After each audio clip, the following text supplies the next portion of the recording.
Bonjour à tous. Aujourd'hui, le Point Culture va aborder un de mes webtoons préférés, dont vous avez un petit indice en arrière-plan. Il est disponible depuis plus de 3 ans sur la plateforme Webtoon et vient de sortir au format physique chez Pika Webtoon, le nouveau label de la maison d'édition Pika pour les webtoons. Ce 79e Point Culture va donc nous plonger dans un univers fantastique très riche, mêlant aussi bien mythologie et histoire que des notions telles que les réalités multiples. Bienvenue dans Omniscient Reader's Viewpoint, ou lecteur omniscient dans sa version française. Kim Dok-ja est ce qu'on pourrait appeler un lecteur assidu.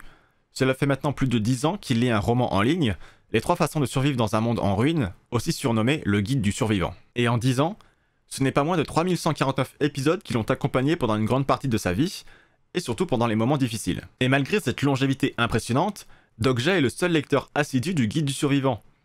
Bien que le premier chapitre du roman ait été lu par 1200 personnes, le nombre de lecteurs diminue très vite pour atteindre 12 au 50e épisode, puis pour finir à un seul lecteur. Pour le remercier de son assiduité, l'auteur du roman le contacte pour lui offrir un cadeau, en lui disant que grâce à lui, il a gagné un concours, et qu'un programme d'épisodes payants pour l'épilogue du roman sera très prochainement mis en place. Mais Dok-ja se rend compte très rapidement que quelque chose cloche. Le cadeau que lui a offert l'auteur n'est ni plus ni moins que le guide du survivant, qu'il peut télécharger sur son téléphone, avec le message « Ceci va vous aider, je vous souhaite de rester en bonne santé ». Et au moment qui coïncide avec l'heure donnée par l'auteur pour le début du programme payant, l'ambiance change dans le train et un petit être apparaît, un Dok-kaebi. Dok-ja se rend compte qu'il sait ce qu'il va arriver, il l'a déjà lu dans le guide du survivant. L'apocalypse est arrivé sur Terre, et pour survivre, Dok-ja et les autres personnes prisonnières devront réaliser les scénarios donnés par ces Dok-kaebi. Et le premier donne la couleur. Vous avez 30 minutes pour tuer au moins un être vivant, sous peine de mourir. Et le Dok-kaebi n'hésite pas à tuer tous ceux qui prendraient la situation à la rigolade. Cependant, si Dok-ja est le héros du lecteur omniscient, ce n'est pas le personnage principal du guide du survivant. Alors va-t-il réussir à survivre et à atteindre la fin du guide survivant? Vous le découvrirez en lisant le lecteur omniscient. C'est tout pour le scénario qui résume en réalité le prologue et les 2-3 premiers chapitres du webtoon. Mais ce qui est important pour comprendre l'œuvre, c'est surtout l'univers du guide du survivant en lui-même. Le guide du survivant plonge ses personnages dans un monde apocalyptique qui n'est régi que par un seul système, le Starstream. À partir du moment où ces personnages sont entrés dans ce monde apocalyptique, tous leurs faits et gestes seront transmis aux spectateurs du Starstream via les canaux de diffusion des Dok-kaebi. À la manière de Twitch, chaque Dok-kaebi possède son propre canal de diffusion du Starstream, et une hiérarchie très forte entre eux fait que la concurrence est très rude et que tous les coups sont permis tant qu'ils sont autorisés ou justifiés auprès des Dok-kaebi de rang supérieur. Et cette concurrence se fait bien évidemment en dépit de la survie des personnages. Tout au long de la diffusion, les survivants peuvent recevoir des pièces lors de la résolution des scénarios, et selon si leurs actions, leur façon de penser ou encore de réagir amusent les spectateurs du Starstream. Ces spectateurs sont appelés des constellations. Ce sont aussi bien des mythes et légendes personnifiés que des personnages historiques bien connus et qui viennent de toutes les cultures. Les survivants ne les voient jamais, mais ils peuvent recevoir des messages de leur part sous forme de pop-up, même si on ne sait jamais vraiment qui se cache derrière ces constellations. Car lorsqu'elles communiquent avec les survivants, elles le font avec des surnoms comme le juge du feu semblable à un démon, ou encore le dragon aux flammes noires des abysses. Et c'est aux survivants de deviner qui se cache derrière ces constellations et ce qu'elles peuvent leur apporter. Comme pour les Dok-kaebi, il existe plusieurs rangs parmi les constellations, et toutes les constellations d'un même rang ne se valent pas. D'une part, la quantité de pièces que peut dépenser une constellation pour aider ou féliciter un survivant est propre à chacune. D'autre part, elles peuvent octroyer aux survivants des pouvoirs et des capacités directement liés à cette constellation.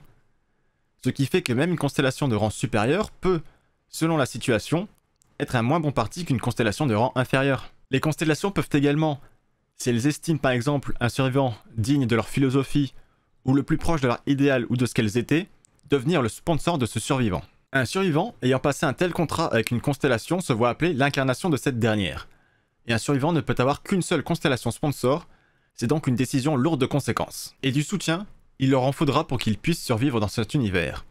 Les pièces que reçoivent les survivants peuvent leur permettre d'augmenter leurs statistiques, en plus de pouvoir être échangés contre des objets ou avec d'autres survivants. Le guide du survivant suit donc les aventures de Yu Jung-hyuk, qui possède une capacité unique, celle du retourneur. À chaque fois que ce dernier va mourir, il va, à la manière du film Un jour sans fin, revenir au tout début du premier scénario, et ainsi recommencer encore et encore, en se basant sur les découvertes et les expériences qu'il a fait lors de ses précédents retours. Du coup, nous sommes ici en présence d'un double paradoxe. D'un côté, l'arrivée de Kim Dok-ja et de plusieurs autres personnes ayant survécu au scénario grâce aux informations contenues dans le guide du survivant deviennent des inconnus pour Yu Jung-hyuk, qu'il ne les a jamais vus dans ses précédents retours, et est du coup méfiant à leur égard. Et de l'autre côté, bien que Kim Dok-ja connaisse le guide du survivant, il connaît le guide tel qu'il a été écrit, c'est-à-dire sans ces inconnus.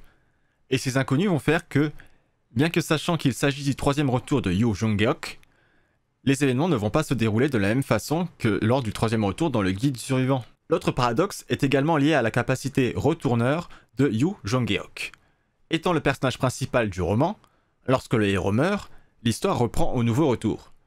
Mais que se passe-t-il pour toutes les personnes encore vivantes dans un retour lorsque le héros meurt? Évidemment, aucune information n'est donnée à ce sujet dans le guide du survivant, et donc pour éviter le pire cas possible, autrement dit que la fin d'un retour signifierait la mort de toutes les personnes le composant, Kim Dok-ja devra tout faire pour ne pas se mettre à dos le personnage principal, qui est le personnage le plus fort du roman, et l'empêcher de mourir lorsque son heure serait venue. Et les scénarios auxquels doivent participer les survivants seront de plus en plus difficiles. Tantôt les détails seront cachés, tantôt leur description laissera perplexe tous ceux qui n'ont pas des connaissances du plan des Dokkaebi, que ce soit le lecteur du guide du survivant ou les personnages du roman qui en savent plus que les autres survivants. Et si certains scénarios ont l'air plus faciles que d'autres, le prix est bien souvent la perte d'humanité de nos survivants. Comme vous l'aurez sans doute deviné maintenant, le scénario pourrait se résumer assez simplement. L'apocalypse arrive sur Terre et notre héros va devoir survivre en ayant un petit coup de pouce, à savoir qu'il sait déjà ce qu'il va, ou plutôt ce qu'il risque de se passer. Mais le vrai point fort de l'œuvre, c'est l'univers du guide du survivant, en plus de ce concept un peu revisité du livre dont vous êtes le héros. Vu que l'on commence dans un nouveau retour et avec un nouveau point de vue, l'œuvre prend bien le temps de tout nous expliquer, d'abord de manière simplifiée, puis de plus en plus détaillée au fur et à mesure que l'histoire le permette, ce qui fait que nous ne sommes jamais perdus. J'ai volontairement omis de parler de certains éléments que je trouve intéressants pour ne pas vous gâcher la surprise de la révélation, ou des éléments importants dans l'œuvre, ou des concepts trop abstraits, comme celui des probabilités liées aux interventions des constellations et des Dokkaebi. Concernant l'apparition de l'œuvre, il faut savoir que ce manhwa est à la base l'adaptation d'un web novel du nom de Jeon Ji-jeok Dok-ja Shigeom, ou Omniscient Reader, écrit par Sing Chang, et que ce web novel a commencé en 2018 sur la plateforme Moonpia. De ce que j'ai pu trouver, il s'est terminé en 2020 après 535 ou 551 chapitres selon les sources, mais qu'un spin-off Jeon Shikjeok Dok-ja Shigeom Oijon est toujours en cours et compte à date de mi-janvier 2024 plus de 130 chapitres. Pour son adaptation en manhwa, nous avons Umi au scénario ainsi que Sleepy Sea et le studio Redice à l'illustration. Le studio Redice est à l'origine du webtoon phénomène Solo Leveling, dont l'adaptation en animé a commencé lors de cette saison des animés d'hiver 2024. Elle est disponible sur la plateforme Webtoon et compte à ce jour 191 épisodes, que ce soit pour la version française ou anglaise. A noter que là où la version française met les 3 derniers chapitres en fast pass, c'est les 5 derniers chapitres qui le sont pour la version anglaise. Quant à la version originale, qui est disponible sur la version coréenne de la plateforme, Naver, ils sont à 194 épisodes, donc on peut dire qu'on est à jour sur la version coréenne.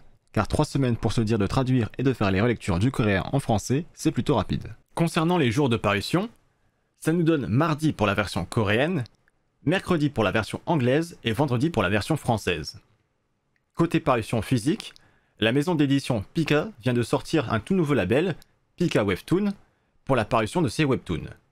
Et justement, le lecteur omniscient inaugure ce nouveau label avec la sortie du premier tome physique le 10 janvier dernier. Et pour l'occasion, l'éditeur propose un concours pour gagner ce premier tome ainsi qu'un porte-clés.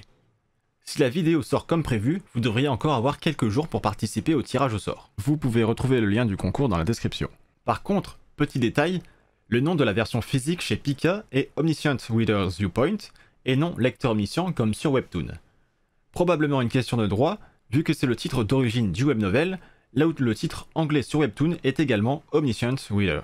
Pour information, il existe une autre œuvre du même auteur dans le même univers que Lecteur Omniscient, qui s'appelle The World After the Fall, et que, bien que le web novel ait commencé en 2016, soit avant celui du Lecteur Omniscient, et qu'elle s'est terminée après 266 chapitres, son adaptation en manhwa a quant à elle démarré en 2022 et compte une centaine de chapitres actuellement. Adaptation également trouvable sur la plateforme Webtoon. Pour la version française, nous en sommes à 104 chapitres, dont 10 en fast pass, avec une parution tous les jeudis. Et à titre personnel, je ne me suis pas encore penché sur cette œuvre. C'est l'heure de la note, et je vais lui attribuer la note de un univers très riche sur 20. Si le concept du livre dont vous êtes le héros prend ici un sens littéral, et même si Dok-ja n'est pas le personnage principal du guide survivant, c'est l'univers du guide survivant qui fait tout le sel de l'œuvre. Il prend ses inspirations de beaucoup de thématiques, qu'elles soient religieuses comme avec les mythologies grecques ou chrétiennes, ou historiques avec des personnes célèbres et existées comme Shin Dol-sok ou Yi Sun-shin. L'univers est amené de façon très progressive, ce qui nous laisse le temps de bien intégrer chaque règle de ce dernier, et de tisser au fur et à mesure les fils reliant les personnages, les constellations et les événements qui se déroulent devant nos yeux, pour dessiner une fresque bien plus grande que l'on pourrait le penser. C'est un de mes webtoons d'action préférés avec Jungle Juice, et au départ je pensais faire une double présentation avec Pick Me Up de chez Picoma, mais en me posant sur l'écriture, j'ai remarqué que ça ne ferait hommage à aucune des deux œuvres de ne pas leur laisser un point culture entier. Ce sera donc pour une prochaine fois. Sur ce, j'espère que ce point culture vous aura plu et vous aura donné envie de vous plonger dans l'œuvre, et on se retrouve prochainement pour une nouvelle vidéo. Salut!